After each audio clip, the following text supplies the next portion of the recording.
용서에 조건을 달지 않을 때, 내가 허물이 있어가지고 다른 사람에게 내가 허물이 있다는 것을 깨달았어요. 그러면 내가 먼저 가서 사과해야 돼요. 그렇죠? 성경에 그렇게 나와요. 그래서 내가 형제에게 허물이 있는 것이 생각나거든 예물을 드리다가 제단 앞에 예물을 놓고 가서 먼저 형제와 화목하고 와서 예물을 드리라.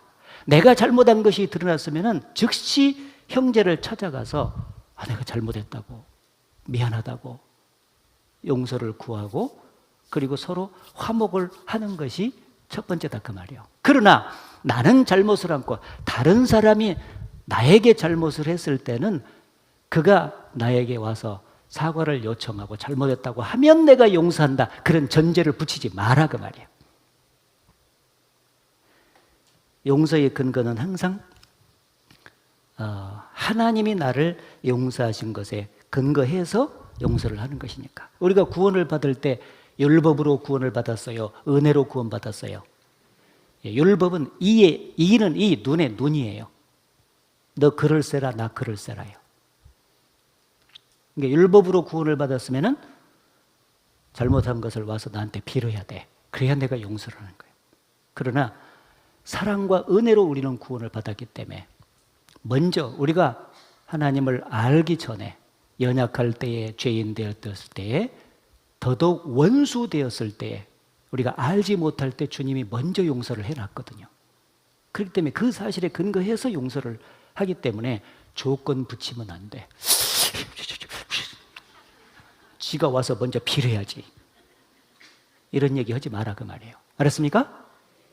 예, 지가 와서 빌어야지 이렇게 하지 말고, 그 조건 딱 붙이지 말고 네가 이렇게 하면은 내가 용서하겠다, 그런 전제 조건을 항상 붙이지 말고 즉시 주님이 내가 알지 못할 때 용서해 준 것에 기반을 해서 용서를 해야 될 것을 말씀을 해주고 계십니다. 그 악용해서도 안 되죠. 어떤 사람은 막 화를 당장 내기를 좋아하는 사람 있잖아요. 나는 성질이 지랄 같아, 원래가 그래, 미안해, 나는 뒤끝이 없는 사람이야. 상처는 이빠이 줘놓고, 이미 상처는 줘놨고, 이같이 형제의 마음을 상하게 한 것이 그리스도에게 죄를 짓느니라고 말씀을 했는데 이미 자기의 말이 쓴뿌리가 돼가지고 칼이 돼서 이미 상처 다 줘놓고, 나는 성질이 지랄 같아서니까 미안해, 원래 그래, 이해해 줘. 안 돼요. 원래 그런 사람이 여기가 있어요. 그렇다면 그리스도의 성품을 점점 닮아가라고 말씀하신 그 내용이 무슨 소용이 있냐 그 말이야. 원래 그래요? 원래 사람은 못 고칩니까? 못 고치면 왜 신앙생활에 과정이 있습니까? 원래 항상 애가 태어나면 어린아이로 그대로 있는 인간을 봤어요? 여러 가지 우여곡절 속에, 환경과 여건 속에서 점점 자라가면 어렸을 때 미련한 것들을 버리고, 그렇잖아요? 점점 인격이 성숙해 가잖아요. 그리스도 안에서도 마찬가지야죠. 나는 원래 그러니까 이해해줘, 그건 안 돼요. 그래서 그걸 용서라고 하는 것을 악용하지 말아야 돼요. 자기 보고 해라고 했지, 남 보고 성경에 용서해라고 했잖아, 나 원래 그래, 미안해. 용서를 어디다 써먹어요 그래? 자기 보고 하라고 했는데. 용서를 악용하면 안 되죠. 그리고 항상 지체의식을 갖고 우리는 아군이고 하나라고 하는 것을 생각해야 돼요. 우리의 적은 내가 지금 용서해야 될 그 사람이 적이 아니에요. 그 사람은 항상 내가 끝까지 품고 사랑해야 될 천국 가서 영원히 살아야 될 아군이고 가족이에요. 우리의 적은 유일하게 마귀밖에 없어요. 우리의 싸움은 혈과 육에 대한 것이 아니요 하늘에 있는 악의 영들에 대함이라. 그래서 우리가 용서를 못해가지고, 내가 용서를 못해서 문제가 되면 좋아하는 것은 마귀고 슬퍼하는 것은 하나님이세요. 교회는 깨지고, 안 그렇습니까? 우리의 적이 좋아하면 안 되잖아요. 항상 우리 적이 좋아하면 안 돼. 그래서 제가 지금 좀 생각이 나네요. 우리 부모님이 어려운 시절을 겪으면서 옛날 분들 다 어렵게 이렇게 이제 자식들을 길렀잖아요. 그러다 보니까 어려운 생활 속에서 맨날 빚을 갚아가면서 장사하고 장사하면서 빚 갚고 하다 보니까 얼마나 마음이 힘들겠어요. 그러니까 부부가 사랑 가운데 살아야 되는데도 불구하고 그렇게 싸웠어. 특히 밥상머리에 앉을 때 그렇게 싸웠어. 가족들이 밥 좀 제대로 먹고 편안하게 먹었으면 좋겠다 하는 것이 소원이었어요. 왜냐하면 밥상머리만 좀 뭐라고 말씀하시 처음에는 좋게 나가다가 점점 과거로 돌아가서 얘기가 나오다가 그리고 밥상머리가 날아가 보니까 밥상을 차버리잖아. 그럼 밥을 먹고 배고파 죽겠는데 싸우는 것은 뭐 싸우더라도 나는 밥 먹고 싶은데 지금. 그 소원이 뭐냐? 어렸을 때부터 부부가 안 싸우는 거예요. 안 싸우는 거.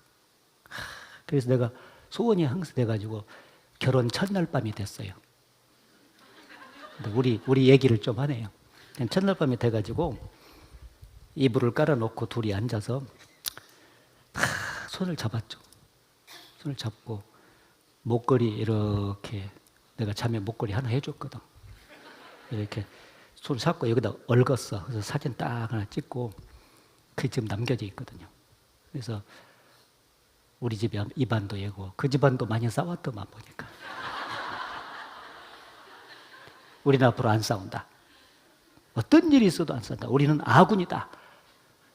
We are one team. 우리는 하나다. 우리가 싸우면 마귀만 좋아하고 하나님은 슬퍼하신다. 우리도 힘들어진다. 그러니 우리 싸우지 말고 살자. 나는 그 평생 그것을 지침으로 삼고 살 기다. 오케이? 아니, 거기다 물은 게 아니고 우리 자매한테 물었다고. 오케이. 기도했죠. 그 기도를 지금까지 이제 유지하려고 노력을 하고 있습니다. 제가 이제 이 얘기를 한 것은 We are one team. 우리는 하나고 우리의 적은 유일하게 마귀예요. 내가 지금 용서 못하고 있는 그 형제나 자매가 적이 아니다 그 말이에요. 그들은 영원히 사랑해야 될 대상이에요. 세상의 죄인들도 이방인들도 여전히 사랑해야 될 대상이고 용서해야 될 대상이지 적이 아니라는 사실을 잊지 말아야 돼요. 적과 싸워야지. 아군과 싸우면은 백전백패지. 그러니까 우리는 원팀이고 지체의식이다. 주님의 몸 안에서 지체끼리 서로 분란이 일어나면 문제가 생기잖아요. 한 지체가 어떤 것을 공격을 해요. 그것이 암덩어리 아니겠어요? 암덩어리가 문제죠. 공격을 하니까. 그래서 이제 항상 하나다 하는 것을 꼭 잊지 않을 때 용서의 삶을 더욱더 생활화할 수가 있게 될 것입니다. 내가 용서를 계속 반복해도 저 인간은 그렇게도 안 변해요. 미치겠어요. 예. 변케 하는 것은 하나님이 하시는 것이니까 우리 할 일을 지속적으로 하게 해달라고 주님께 기도하십시오. 네, 우리는 용서하는 일을 하고 그 사람을 변하게 해주는 것은 하나님의 몫이니까 우리가 그 사람을 변화시키는 건 아니잖아요. 우리가 용서하는 것을 통해서 용서의 지속된 삶을 통해서 사랑이 나타나고 그리고 그 결과 그의 마음과 삶을 변화시킬 것이다. 그것은 틀림이 없어요. 변화시키는 것은 하나님의 몫이고 용서하는 것은 우리의 몫입니다. 꼭 그렇게 기억을 해 주셔야 되겠습니다. 그래서 용서하기로 변화가 안 된 것 같고 막 내가 용서 못하는 것을 변명하지 말고 일단 용서하라고 말씀하셨기 때문에 그 명령에 순종하기로 결단을 딱 내리면 하나님은 항상 순종할 때부터 역사하신다는 거 아시죠? 법궤를 메고 들어서라! 그러면 갈라진다. 순종, 생각만 하고 있을 때는 안 갈라져요. 실제로 들어서야 돼. 순종을 딱 할 때 마음속에 결단하고 그래, 나는 진짜 내 마음 같아서는 내 감정 같아서는 용서 못해. 그러나 주님이 그 많은 허물을 덮어주시고 용서했잖아. 내가 용서하자. 주님 제가 용서하겠습니다 하고 다 마음에 결심하고 진심으로 주님께 기도하고 용서할 수 있는 힘과 용기를 주소서. 기도하면 있는 자는 더 받아서 풍족하게 되고 없는 자는 있는 것까지 빼앗기리라. 그 말씀이 뭐예요? 순종하는 자는 순종할 수 있도록 더욱더 힘과 용기를 주신다 그 말이에요. 그러나 순종하지 않아. 생각만 갖고 있어. 그러면 있는 것도 빼앗긴다. 용서해야 됩니다. 그래서 용서하기로 꼭 결단하시고 순종을 하려고 하십시오. 현재 감정이 이런데 어떻게 용서하겠습니까? 그런 말은 하들들 마시고 일단 순종부터 하라고. 명령이 그렇게 되어 있으니까. 그러면 주님이 도와주실 것입니다. 그리고 하나님의 안목으로 상황을 쭉 항상 바라봐야 돼. 하나님이 항상 같이 함께하는 상황 속에서 용서 못하는 환경이 생겼다고 생각하지 말고, 하나님 빼버리고 있는 그대로 하면 용서가 안 돼요. 이런 문제가 생기고 그 허물과 실수로 인해서 내가 용서 못하는 마음이 딱 생겼잖아요. 이 환경을 누가 허락했냐, 그걸 생각해야 돼요. 보이는 사람끼리만 생각하지 말고 그 사이에 하나님이 지금 섭리하고 계신다는 사실을 잊지 말아야 되죠. 요셉을 형들이 구덩이에다가 쳐넣었다가 살려달라고 애그러는데 애굽의 종으로 팔아버렸잖아요. 얼마나 형들에 대해서 원망이 나오고 미움이 생겼겠습니까? 잘못하면은 그 용서 못하는 마음을 계속 갖고 있으면은요, 보복 감정이 생길 수가 있지 않습니까? 그런데 이제 애굽의 총리가 돼가지고 하나님께서 그 가나안의 기근을 들게 해가지고 사랑하는 형제와 아버지를 만나게 해주잖아요. 그 과정 속에 요셉이 그 형제들을 참으로 용서했다는 것을 알 수가 있잖아요. 이 창세기 43장을 잠깐 보실까요? 창세기 45장. 창세기 45장